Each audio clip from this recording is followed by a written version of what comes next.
And now, live from somewhere, it's the Wherg Show. Alright. Cut the intro. So, I don't know if you noticed, we have over 10,000 subscribers now.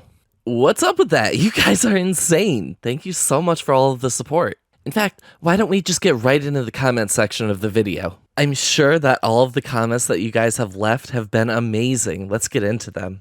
This one is from Green Guy 358. We are all like Spinnerack in a way. I really want this comment on the Wherg Show. Can I have this on the Wherg Show? Please, can I have this comment on it now? Now! You're fucking playing!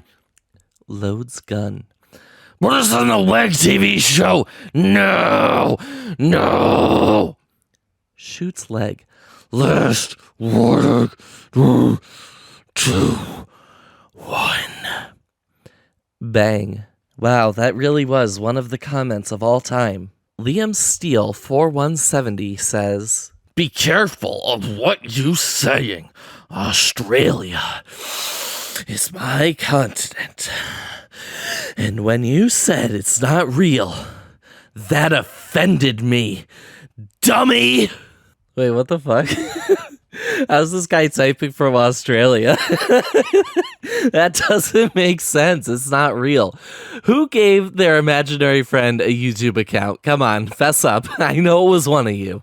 Sakis Galifianakis 3184 says, "This came from the same generation that drank bathwater and gave us coronavirus. I hope the generation after this says where it all went wrong and saves us from this." Listen here, motherfucker. You talking about drinking bathwater? You talking about simping for waifus? Look at me.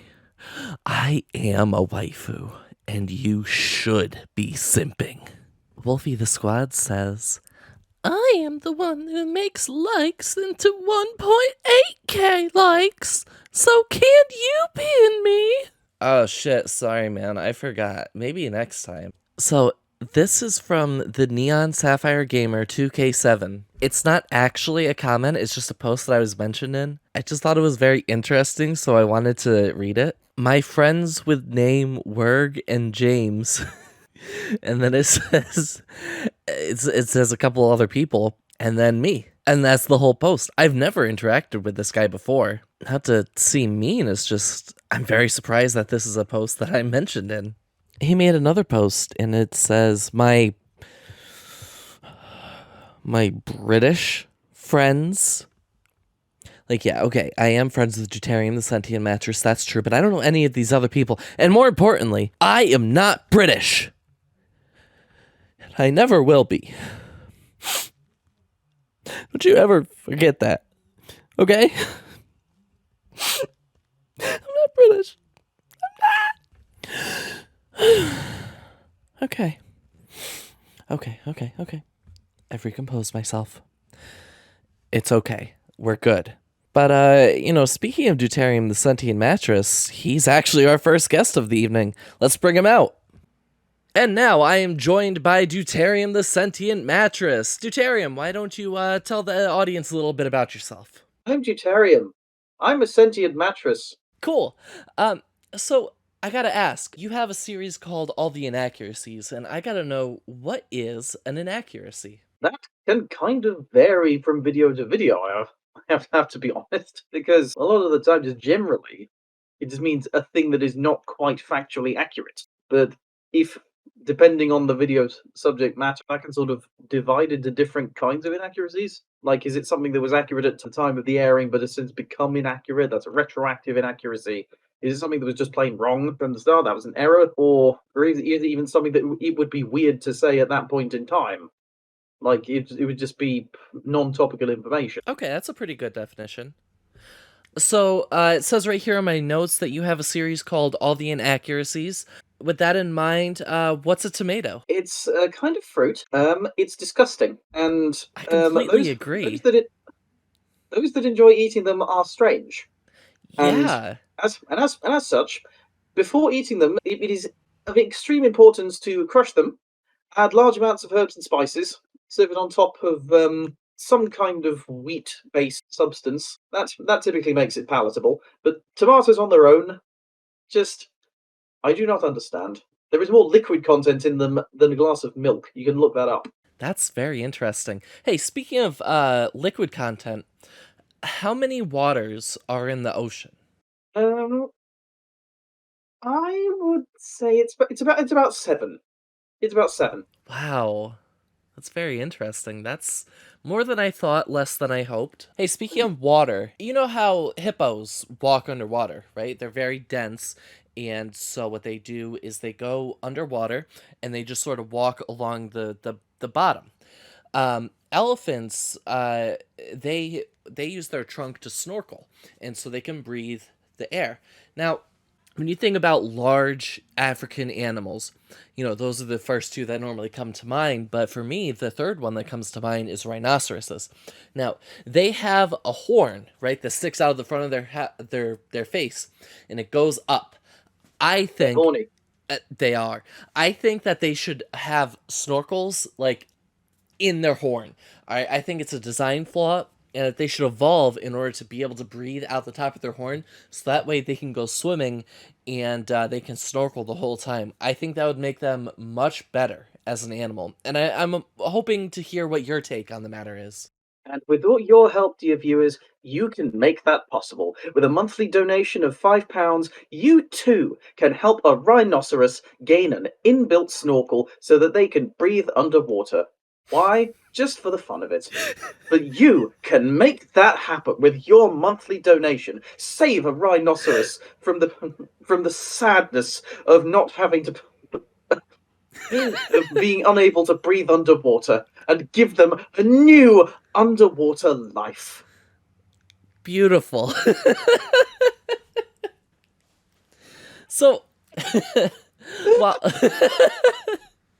while we're on the topic, suppose you could make any other animal able to snorkel. Which animal would it be? Why would you pick that animal? And how would you make them snorkel? I'd have to think about that, but you know, in all honesty, the first one that comes to mind is the bear. That's terrifying. You want snorkel bears? Why? Because I mean, bears can already swim. A snorkel would be completely needless. The only reason I would give a bear a snorkel is to make it look silly, and thereby decrease any danger of being near a bear, because bears can smell fear. That's true. It's much easier to shout "Whoa, bear!"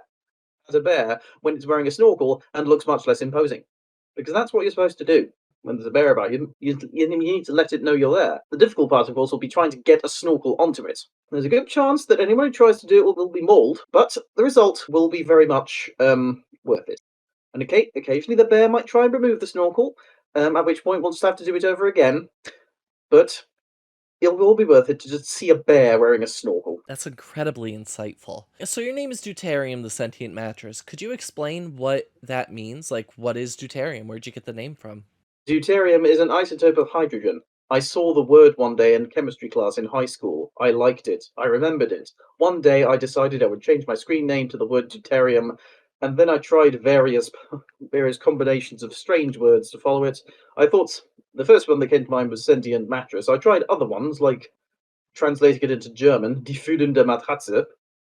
Then I also tried things like the familiar lawnmower. That was a phase I quickly grew out of after I realized that my true calling was to be a sentient mattress. And it was only recently that I learned the meaning of this phrase. It means that I'm a very good hugger. And I'm very willing to try that on you, if you would like to try. Absolutely, after the show, of course. So you say that you're a sentient mattress. What is a mattress? It is a very, very endangered creature that lives, I forget which planet it lives on. Let me just look it up very quickly on my handy dandy device, Bob. Yes, here we go. Yes, the mattress. They are friendly, dim-witted, docile creatures capable of speech. They're all called Zem, and they live in the swamps of Scornchella Zeta. Many of them are slaughtered, dried out, and shipped around the galaxy to be slept on by grateful customers. But I am not. I am no such unlucky mattress. I am also human-shaped, and also not technically a mattress, but still. I call myself the sentient mattress, and you will find out why after the show. You adorable, snuggable person. You mentioned that you translated deuterium to German before, and I'm led to believe that German is from Germany. Is that correct? Yes. Where? Germany is also where germs come from, incidentally. Really? Now, I gotta ask, where does Germany come from? Germany comes from. That's another thing I'll have to think about. But actually, wait, no, I know. Germany comes from the sky. It just dropped out of the sky one Wow. day and landed in the middle of Europe, and nobody knows how it got there. But now we have Germany. So, yeah, the swings and roundabouts. All right. Well, that's all the time we have for this interview right now. But hey, thanks so much for coming on to the show. Where can people find you if they want to watch more of your content? www.youtube.com/user/Eggman Studio. There you go. All right. Have a great night, dude. What a wonderful guest that was. So as of recently, a lot of my comments have been coming in from a video I made called Mario's Number One Bro. Alicia Guzman745 says, it's orange in the mirror. Now, for those who haven't seen the video, this is referring to the fact that Luigi gets a sweater, which is green, except for when it's reflected in the mirror, where it's orange. All right, hey, good catch. You know, I think it's just because they wanted to change the lighting a little bit. Like, make it show that it's a reflection, like it's not reality. But reflections, you know, they show the same color as it is in reality, so I get where you're coming from. And hey, I think it's a cute little detail, and I'm glad you picked up on it. I'm glad that you're paying that much attention to the video. Definitely means I was doing something right, and the comic artist was as well. I really like the comic, and all of their work, really, that I've seen. Panda Blocks Plays says, Bro's accent is worse than a dog trying to speak human language. Raggy, we're in the Wrestling Kingdom. I know my Scooby-Doo isn't good. You don't have to let me know. Guest 002 says they look different in the mirror. Oh, okay, so you noticed the coloring difference too. Cool. Angie Diamond says red third. And halfway through a few days, fourth night, and then Ella Zoe on the train. I agree. Anna Petrovska says, is everyone going to ignore when Luigi is looking in the mirror? His shirt is orange instead of green. Yeah, no one's ignoring that. It's fine. People noticed. Abby Barker says, the mirror shirt is orange, but I know. Do you have any idea how many comments I got saying, how come we're just ignoring the fact that the mirror was orange? Did anyone realize that the shirt in the mirror was orange? Yes! Yes! We realized, okay? That comment was made literally hundreds of times. All I'm asking, if you're going to ask if you're the only one who realized something, just scroll down just a little bit, just a tiny bit, and see if maybe in the first 5 comments, maybe if someone has already addressed the matter. Because maybe we're not all ignoring this obvious detail that you thought you were so fucking perceptive to notice.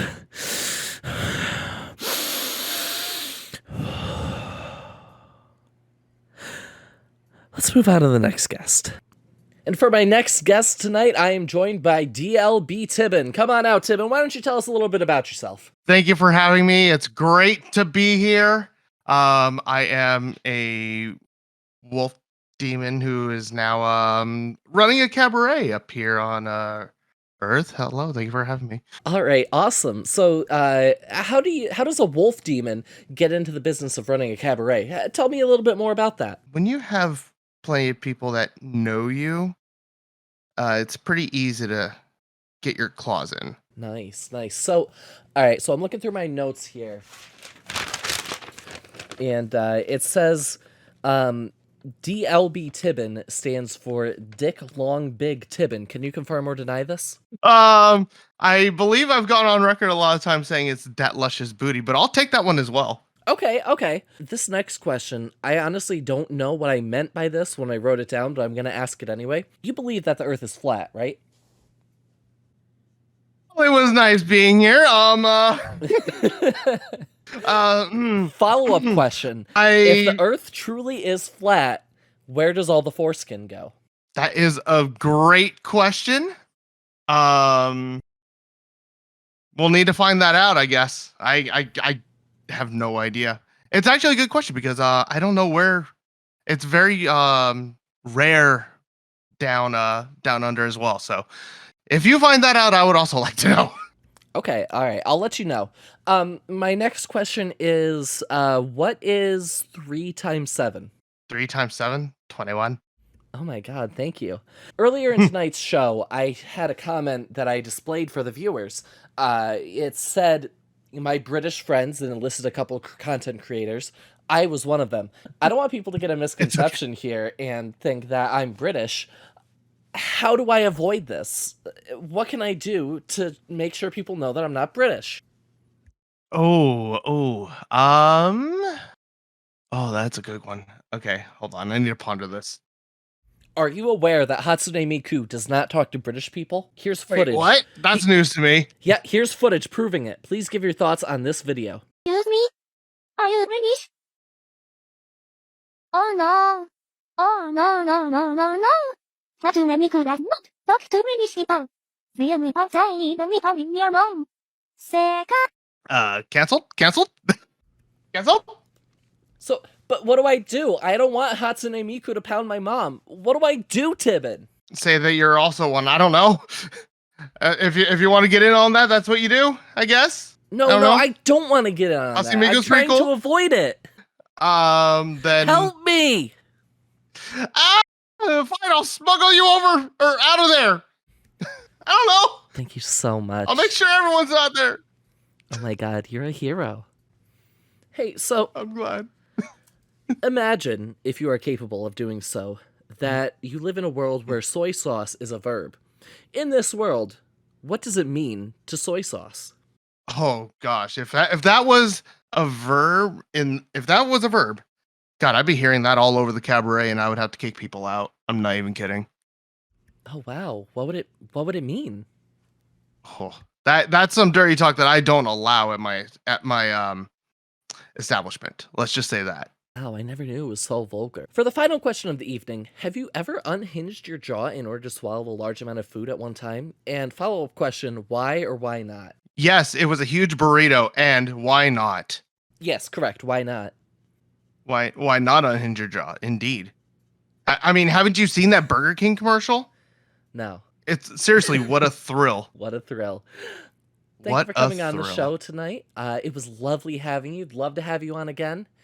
And where can people find you? Thank you again for having me. It was a pleasure. You can find me over twitch.tv/DLBTibbin. I'm usually on like Tuesdays, Thursdays, Sundays. Yeah. All right. Thank you so much. Have a great night. You too. For our next segment, we're going to be looking at some fan art that's been submitted through the Wherg Discord server. Are you in the Wherg Discord server? If not, fix that right now. We have very cool things, and you can talk to me about videos or memes or whatever you want. The link will be in the description. I wanted to highlight some of the amazing fan art that you guys have made for me. The first artist I wanted to highlight was Green Guy. He's made a few really good images, and then he made this one, Squidward. Personally, as much as I love the fan art, I feel like the less said about Squidward, the better. So we're going to move on to the next artist, Ben Shapiro. He made he made this. I love it. It's cool, it's unique, and very, very interesting. Finally, I'd like to showcase this one by Obscure Creation. It's really nice. It has me like running around in space, and there's hearts coming out. I just love this image. So thank you to everyone who's been making fan art, and if you have your own fan art that you want to make, feel free to submit it in the Wherg server. Anyway, for our final guest of the evening, we have... Is this right? It says the world's first talking fruit? Wow, that's amazing. All right, come on in. Well, thank you. Thank you for having me. I'm very happy to be here. So, all right, like, what are you? Some kind of melon thing? Yes. I am, in fact, some kind of melon thing. That is something like that. Yes, that is correct. Wow, very cool. And you're able to talk, but I don't see any mouth or, well, anything really, except for just that you're a melon. Yes, quite. I am able to talk despite the fact that I do not have a mouth and that I am, in fact, a melon. Well, like, How do you do it? When did you first learn to talk? Give me more information. I need to know. I suppose I've been able to talk for as long as I can remember. It would seem that as soon as I gain sentience, I gain the ability to talk. Isn't that quaint? Maybe, I guess. I don't know if quaint is the right word to describe a talking melon, but whatever. That's not really that important. So, alright, you're able to talk. Do you have any kind of goals or aspirations? I gotta imagine you'll be able to do some really cool things with your, the fact that you're a talking fruit. That's so rare. I've never even heard of anything like that. So maybe you'll get like a celebrity status. Maybe, I don't want to put any words in your, I'd say mouth, but, I don't want to speak for you is what I'm trying to say. So what do you want to accomplish in your life as a talking fruit? Oh, well, it's funny you mention that. You see, I actually desire to find true love. Hey, you hear that? The melon is single. Indeed, and I would like to have a very large wedding, a very extravagant one. Is that right? I mean, honestly, I can understand the appeal, but I gotta be blunt with you. You are just a fruit. So, I don't mean to be hurtful here, but I just don't... let's be realistic about your budget, okay? Like, how much money do you honestly really have as a talking fruit? Well, Wherg, to be perfectly honest, I don't suppose I have enough money to have a big wedding like I wanted. It would be very challenging with my current economic state. Yeah, so maybe, you could do something cute and small and intimate, like just some close friends and family. Maybe you could even just just get married, just the two of you. Love is love, and I've already explained in a previous video how there are all kinds of weddings that have all kinds of traditions. You really don't need to spend a lot of money on some big extravagant celebration in order to be happy. The most important part of a wedding is the person that you're with and the happiness that you two are going to share together. Be that as it may, I simply can't elope. Are you fucking get out! Get out of my studio right now! But we are in a spaceship floating above the Earth's atmosphere. To get out would be to jump overboard into the vastness of space. Yeah, I don't care. Alright, I'm ending the show here so I can get rid of this cantaloupe. Like, comment, subscribe, join our Discord server, whatever. Alright, bye. Oh no, she's going to get me. Ah!